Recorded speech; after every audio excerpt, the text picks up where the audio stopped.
ये भी टाइम आ लिया है। कुछ हमने भी बहुत चीजें समझ में आ गई होगी। अब सारा इलाका जाग गया, सारे इलाके में चेतना है कि कोई जात पात की राजनीति के चक्कर में नहीं पड़ेंगे। अपना देखेंगे, अपनी भलाई देखेंगे, अपने विकास देखेंगे, अपने बच्चों का, नौजवानों का भविष्य देखेंगे, अपने बहन बेटियों की इज्जत और उनको सुरक्षा का एहसास हो, इस बात के लिए देखेंगे, अपने बुजुर्गों का सम्मान हो, हमारा इलाका आगे बढ़े। हम इस बात के लिए अब अपना समर्थन दें। जो बाट देख रहे हैं नहीं, कई नारे लाओगे, बोला फलाने तो तारे गेला कोनी, फलाने कोनी। कुछ दिन पहले मैं कहते बोला वह तो तारे से इतनी है, बोला वह कोनी, मतलब उनसे कोनी। तो कुछ दिन पहले मैं बैठा था, गांव का नाम नहीं लूंगा, अपना गुआंड में है गांव। 3 तारीख का रिजल्ट आ लिया था, दिसंबर वाला। 3 दिसंबर का रिजल्ट आया, रोटी खावा कर गांव बैठे थे। बोला भाई तो मानो को नहीं, तो आओ तो गए, हम तीसरी को पहले कोई दिक्कत नहीं। बोले मोदी जी तो पक्के आओगे, मानो तो हरियाणा में भी नहीं। तो ताऊ था थोड़ा सा किसी बात और डाल रखा था। मैं बोला मैंने गुंडा कर खाओगे, आओ तो क्या। मैं पाँव पकड़ लिए, सोनू पाँव पकड़ लिया मैंने, संदीप तेरे ध्यान है भाई, पाँव पकड़ लिए। माता गुंडा होगा क्यों, सुथरा होगा, अपने बड़का सर पर हाथ धरे और आगे पाछा में तेरा पढ़ लिया और आगे में तेरे गीत गा लिए। अपने बेटा ने भी लाड करो, अपने बेटा ने भी प्यार करो। ये कदे को राजस्थान के तोड़ा के आजे हैं, ये चाबी चाबी मारे थे इलाका में सुहागा भेज दिया। काम नहीं, कुछ नहीं, वो मुआवजा नहीं, वही तरह की बात से सारी बात मैं खुआऊंगा, टाइम आगा सारी कह दूंगा। आपका भाई कमजोर नहीं है, आपका भाई कमजोर नहीं है, आपका बेटा कमजोर नहीं है। मैं सैनिक हूं, लेकिन सैनिक सीमा के ऊपर दुश्मन पर उसी बंदूक से गोली चला सकता है जो बंदूक उसका देश देगा, और उतना ही गोला बारूद चला सकता है जितना गोला बारूद उतना आप देश देगा। इसलिए सैनिक होकर के राजनीति में उतना ही गरज सकता हूं जितनी ताकत आप दोगे। आप ताकत दोगे, उस ताकत में डंडी नहीं, कोना नहीं होने दूंगा, उसने सवाया करके गरज देंगे, उसको सवाया करके इस्तेमाल। और कोई अपनी तरफ से कोई लोभ लालच नहीं, परमात्मा की कृपा से इतना ही निवेदन करता हुआ सारे एक हो जाओ, सारा हरियाणा एक हो जाओ, और सबका ये 2024 आ रहा है। पूरे दुनिया के अंदर भारत की तरफ आज निगाहें हैं कि मोदी जी के नेतृत्व में फिर से देश में सरकार तो बढ़ेगी, लेकिन पहले से बड़े बहुमत के साथ बने कि नहीं बने, इस बात का सवाल होगा। उसमें भी मुझे कोई संदेह नहीं, बहुमत पहले से भी ज्यादा आ जाएगा। लेकिन आज बीबीसी लंदन चर्चा इस बात की करता है कि राजीव गांधी के सरकार बनी थी जब 405 एमपी के साथ बनी थी। मैंने न्यू बता दो हाथ जोड़ के, राजीव गांधी स्वर्ग में है, मैं बुराई नहीं करूंगा, लेकिन राजीव गांधी ने देश में ज्यादा काम करा था, मोदी जी ने देश में ज्यादा काम करा, मैंने बता दो। मोदी जी ने करा तो दोनों हाथ उठाकर बता, मोदी जी ने करा दोनों हाथ उठाकर समर्थन कर। मोदी जी ने देश के गरीब के लिए काम किया है, देश के पिछड़े, कमजोर, किसान, मजदूर के लिए जो काम किया है वो किसी ने नहीं किया। इसलिए मोदी जी के नंबर राजीव गांधी जी से ज्यादा आने चाहिए कि नहीं आने चाहिए? तो 405 का आंकड़ा 450 पार जाना चाहिए कि नहीं जाना चाहिए? मेरे मुडाल के इलाके के शहरों, निश्चित तौर पर मोदी जी तक आपकी आवाज पहुंचेगी, और मैं आपकी तरफ से भरोसा और विश्वास और यकीन लेकर के आज यहां से जाऊंगा कि 10 की 10 मोदी जी की झोली में डालने का काम करेंगे, और हरियाणा प्रदेश के पार बसावे। तो पिछली बार भी हमने 13 बना दिए थे, अब की बार भी 13 कुकर बना दिए थे। जनरल वीके सिंह साहब बाप उड़ा के हमें गाजियाबाद तक बना दिए थे। महंत जी जो हैं वो अलवर बना दिए थे। स्वामी संवेदानंद जी वो सीकर से बना दिए थे। 13 तो माज भी बना दिया। हाँ, और मौका मिलेगा तो और खींच देंगे। ये हरियाणा जब दिशा देता है तो बहुत जबरदस्त दिशा देता है। तो मैं इतना निवेदन करता हुआ मेरे इलाके की सरदारी, मेरे इलाके के 36 बिरादरी के बुजुर्गों आपस में मोह करो, प्यार प्रेम करो। आपने दूसरों की सरकारें बहुत बना ली, जब उनकी सरकार बन जाती है आपके इलाके तक आते आते सड़क रुक जाती है। अपने इलाके तक आते आते पानी, नहर में चलता पानी रुक जाता है। अपने इलाके तक आते आते बिजली की लाइन में बिजली रुक जाती है। अपने इलाके में आते आते नौकरियां रुक जाती है। अपने इलाके में आते आते विकास रुक जाता है। वो गीत तो गाएंगे कुछ भी, लेकिन वो तो केवल मात्र करते किसका है? अपना अपना करते। तो अपना अपना सारे देखे हैं, अपना अपना एक कहने आप भी देख लियो, आप भी देख लेंगे।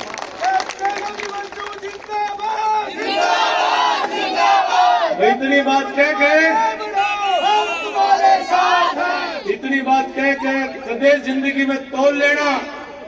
ये जितने ये 4-4, 5-5 पीढ़ी के ये जो बैठे हैं ना, सोना चांदी की चम्मच लेकर पैदा हुए, उनको बोला फलाना परदादा का, फलाना दादा का, फलाना बाबू का, ये जो न्यून भी और न्यून भी सारे समझ रहे हो नहीं? मैंने नहीं तो खुली तो कहने की जरूरत नहीं।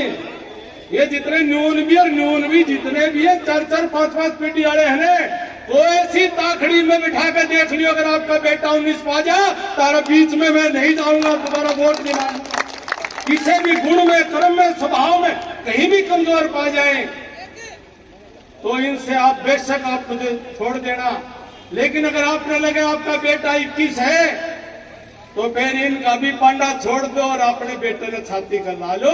यही प्रार्थना करता हुआ आप सभी ने इतनी बड़ी संख्या में आज भिवानी जिले के हमारा बड़ा गांव मुंडाल की पावन धरा पर हमारे नौजवान साथी तो युवा मोर्चा के जिला अध्यक्ष और जिला पार्षद हैं भाई राहुल मुंडाल जी और जिला पार्षद बंटी जी और सभी साथियों ने मिलकर के एक सैनिक सम्मान समारोह का आयोजन किया है।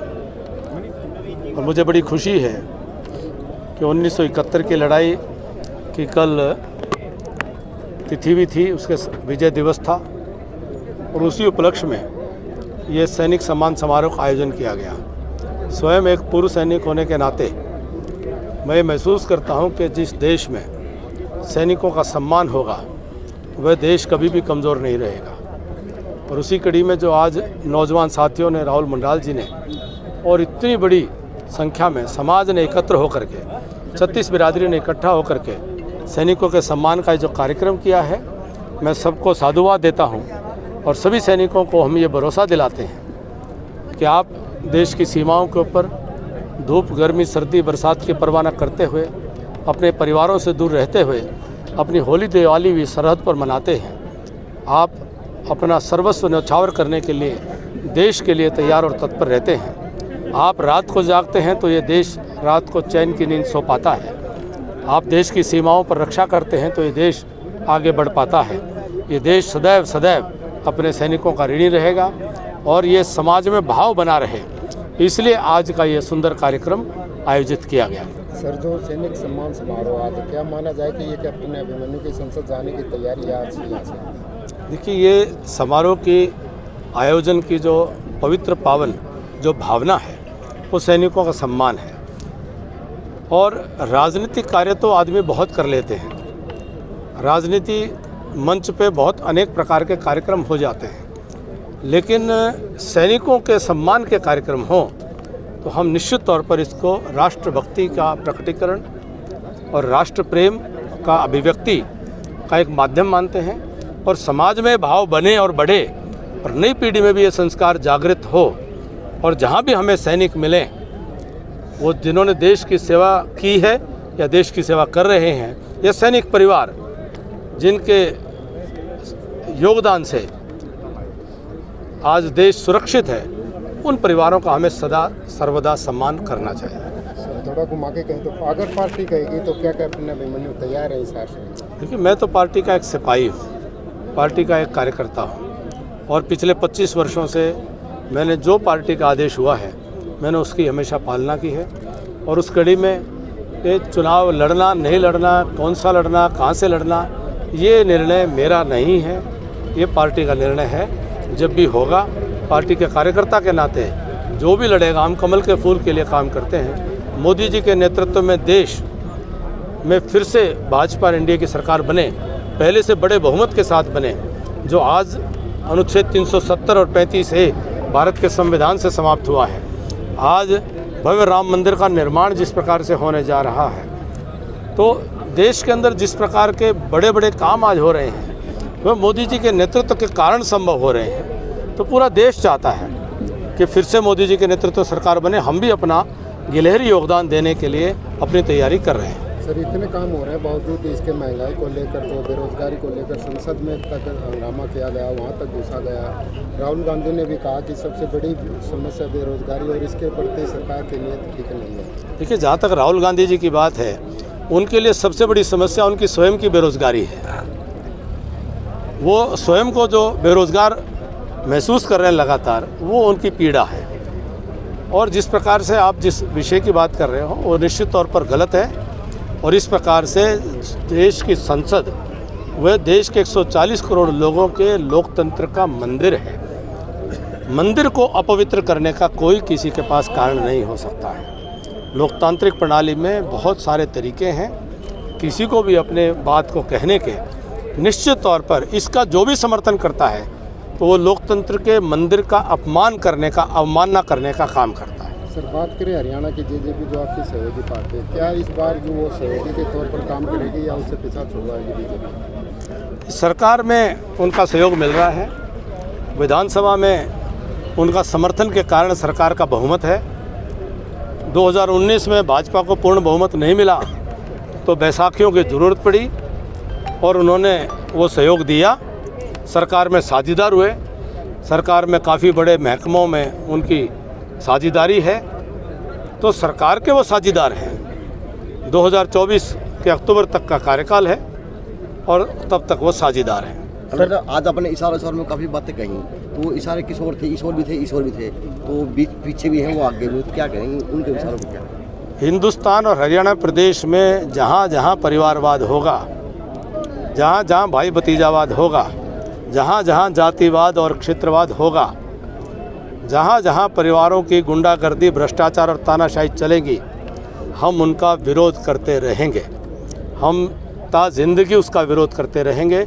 और देश में सच्चे लोकतंत्र को बनाने के लिए परिवारवाद, जातवाद, क्षेत्रवाद, भाई भतीजावाद, इसको जड़ मूल से नष्ट करना बहुत ज़रूरी है। सर, बीजेपी तैयारी करे, लेकिन कांग्रेस तो अपने मुख्यमंत्री तय कर चुके हैं, 4 उप मुख्यमंत्रियों तक की घोषणा कर चुके हैं। तो क्या मानते कि ऐसे में बीजेपी की नैया पार होगी इस बार? कांग्रेस का वही हाल होगा कि 2 साल पहले उन्होंने एक प्रदेश अध्यक्ष और 4 कार्यकारी अध्यक्ष बना लिए थे। पहले से ही 5 अध्यक्ष चल रहे हैं और उन 5 अध्यक्षों से आगे आज तक कांग्रेस का जिला का संगठन भी नहीं बन पाया है। तो जैसे उनके एक अध्यक्ष और 4 कार्यकारी अध्यक्ष के बाद उनकी दुर्गति चल रही है, तो सरकार भी उनकी इसी प्रकार की कपोल कल्पना है, मुंगेरी लाल के सपने हैं कि एक मुख्यमंत्री और 4 उप मुख्यमंत्री की जो बातें हैं, उससे ही एक स्पष्ट बात आ जाती है कि कांग्रेस के नेतृत्व ने मान लिया कि एक मुख्यमंत्री के नाम से उनकी सरकार लोग नहीं बनाना चाहते हैं। उन्होंने स्वीकार कर लिया कि उनकी हार हो रही है, इसलिए उनको 4 उप मुख्यमंत्री की बातें करनी पड़ रही हैं। और आखिर में ऐसी स्थिति आएगी कि जैसे जैसे चुनाव नज़दीक आएंगे वो कहेंगे सबको मुख्यमंत्री बना देंगे, कांग्रेस की सरकार बना दो। परिवार पहचान पत्र को लेकर आम आदमी पार्टी भी जो है परिवर्तन यात्रा की हुई है, वो कह रहे कि हरियाणा में इस बार बड़ा परिवर्तन होगा, चारों तरफ से, चारों दिशाओं से यात्रा शुरू की है। आम आदमी पार्टी एक राजनीतिक पार्टी है, उसको अपना प्रयास करने का अधिकार है। दिल्ली में, पंजाब में उनको सरकार मिली है, वहाँ की सरकार ही ढंग से नहीं चला पा रहे हैं।